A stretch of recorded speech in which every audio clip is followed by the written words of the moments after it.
Hi, everybody. This is Jason Rosenbaum, a politics correspondent with St. Louis Public Radio. And it is time for the one, the only, the fledgling social media enterprise that dozens of people around this great state love and revere, Missouri Mailbag.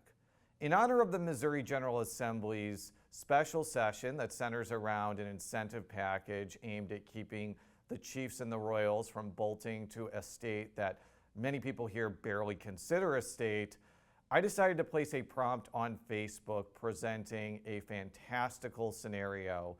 Which show me state athlete would make the best Missouri governor and why? You all did not disappoint me with your splendid engagement, and I'm going to go through the best answers to this question right now. Easy, George Brett. He knows how to make KC top dog. Regardless of what you think about Brett's conduct during that pine tar debacle like 40 years ago, there's no question that Brett has cemented himself as a show me state athletic legend. And here's like one anecdote that proves that correct. My cousin, Brett Gassman, who happens to play college baseball, was named after George Brett. My mom's family, huge fans of the Kansas City Royals and the Kansas City Chiefs, so much so that one of my relatives is named after George Brett. Do I think that he would be a good Missouri governor? I have no idea, but I do know that people love him in Kansas City. Carl Edwards, because at a live auction, I saw him stop the bidding for farmland he was interested in, pull out a calculator, check the total price because they bid 1 acre and multiplied by total acres to get the final price, place a couple more bids, then announce, I'm out. If he's that careful with his money, maybe he'd be careful with ours. One of my foremost memories of covering the Missouri legislature as a reporter for the Columbia Daily Tribune is this afternoon when Carl Edwards came into, I believe it was the Senate lounge, and he sort of held court there for an hour or two. Legislators were lining up to meet Carl Edwards and to get their picture with him and to make small talk with this Columbia, Missouri legend. I do not think I can emphasize enough just how popular Carl Edwards was during the height of his NASCAR pursuits. And by the way, I do consider NASCAR to be a sport. It takes a lot of energy and a lot of endurance to drive a car for as long as these drivers do.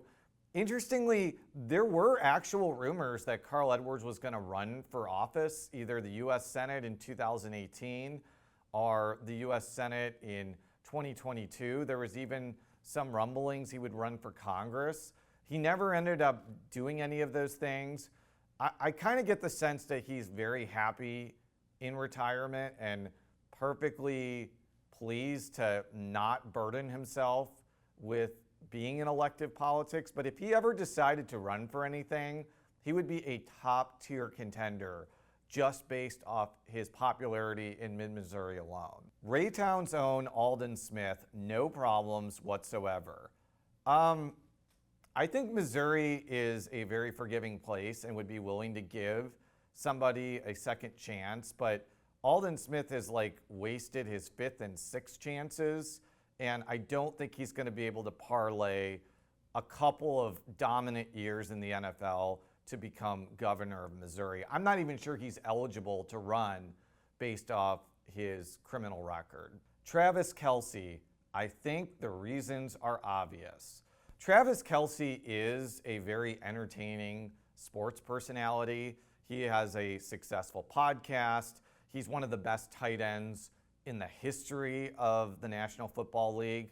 But I think what Rachel was referring to, especially given the GIF that was placed in her response, is Travis Kelce's relationship with pop superstar Taylor Swift. And it recalls a very memorable tweet that Governor Mike Parson sent out right before Swift was set to perform at Arrowhead Stadium. He was speaking kind of in Taylor's Swiftian language, And there was this one reply from this person that accused Taylor Swift of being satanic for some reason. You know, I'm not a fan of Taylor Swift. I think she's overrated. I do not think that 1989 should have won Album of the Year over Kendrick Lamar's To Pimp a Butterfly, but I would never accuse her of being an agent for Satan. That just seems a little too far, even if you thought that Reputation was literally like being trapped in hell. There were a number of people who suggested Ozzie Smith, the St. Louis Cardinals legend. I do think he would be a formidable political candidate, but he may be accused of flip-flopping.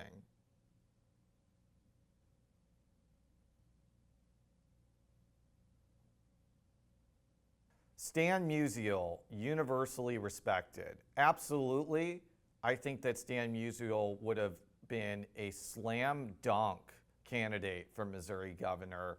Not only was he an amazing baseball player, also just a great human being, was a staunch supporter of civil rights, and also was a very good general manager when the St. Louis Cardinals won the World Series in the late 1960s. I think he's sort of like Carl Edwards, though, that he was perfectly satisfied with being a stellar baseball player and never saw the need to run for anything.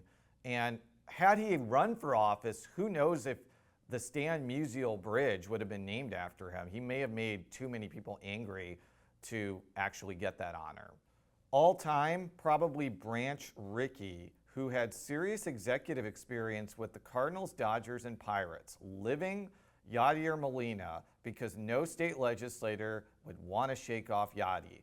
I don't know much about Branch Rickey beyond what I found on reputable sites like Wikipedia.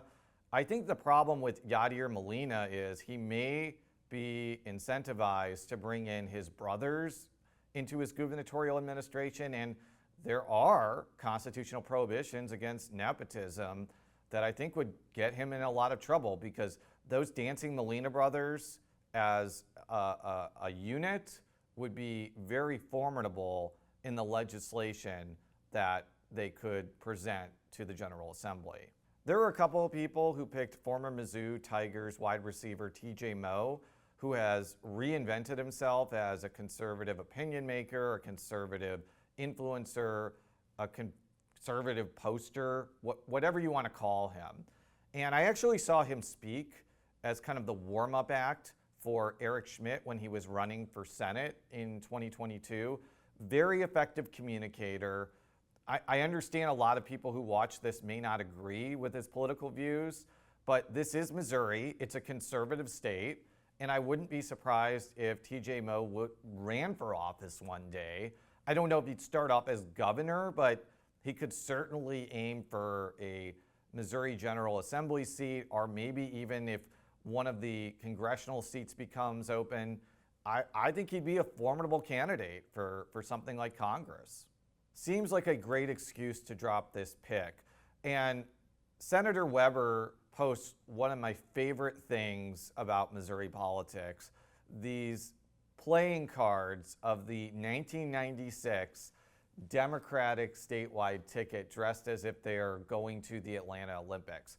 For a long time, I remember these playing cards vividly, but I could not find them anywhere online. And I honestly thought that I was hallucinating. And one day when I posted about these cards on Twitter, somebody, and I don't know who it was, sent me a campaign button of the 1996 Democratic ticket. It is one of my most prized possessions.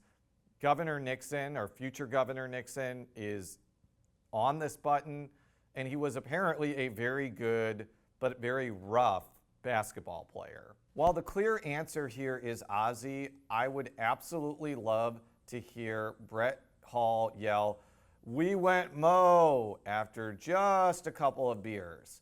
Brett Hall is a very famous Missouri athlete.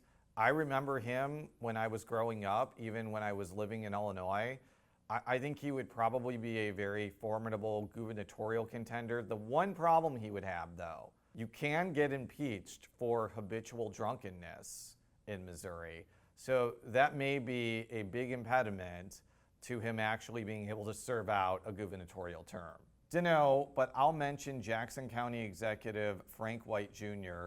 so you can do a nice segue into the fact that he used to play for the Kansas City Royals. So I don't really follow Jackson County politics as closely as St. Louis County politics, but my brief cursory view of things is that ever since Frank White became county executive, he has become a lightning rod of controversy.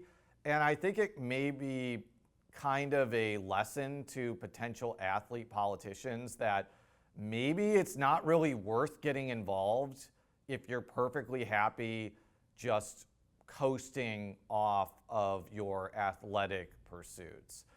Randy Orton, because we already have a WWE Hall of Famer in office. Jared is referring obviously to Glenn Kane Jacobs, who was the inspiration behind the last Missouri Mailbag episode. And I have been saying that Randy Orton should be a Missouri political figure for years. I think that he would have a great bully pulpit, that if people disagreed with him, he could just do an RKO out of nowhere against members of the House and Senate. And more importantly, if somebody crosses him, he can go to the papers if he has to. There were a couple of people who picked Brock Olivo. Sarah and Epen know me from living in Columbia, so that is a reference to Olivo's ill-fated run for the 9th Congressional District seat in 2008. And I realize that it has been so long since that election that people may not understand why Brock Olivo is ever mentioned in the same breath as Missouri politics. And at the risk of drudging up bad memories for Brock, and I just have to stress, he is a wonderful person, could not have been a nicer political figure to deal with, and has accomplished so much out of politics. I went to what was his first appearance as a candidate in Hermann, Missouri. I believe it was February 2008, and he gave an interview with myself and the Associated Press's Chris Blank that I can only describe as not very good. He was not prepared for some very basic answers. I put some of the video on YouTube and it went viral. Like, it's not viral in the sense that it got millions of views, but it got tens of thousands of views. It was mentioned on Fox News and MSNBC. And I will say, Brock never blamed me for posting the video. He was never angry at me for putting it out there. He admitted that he was an unprepared political candidate.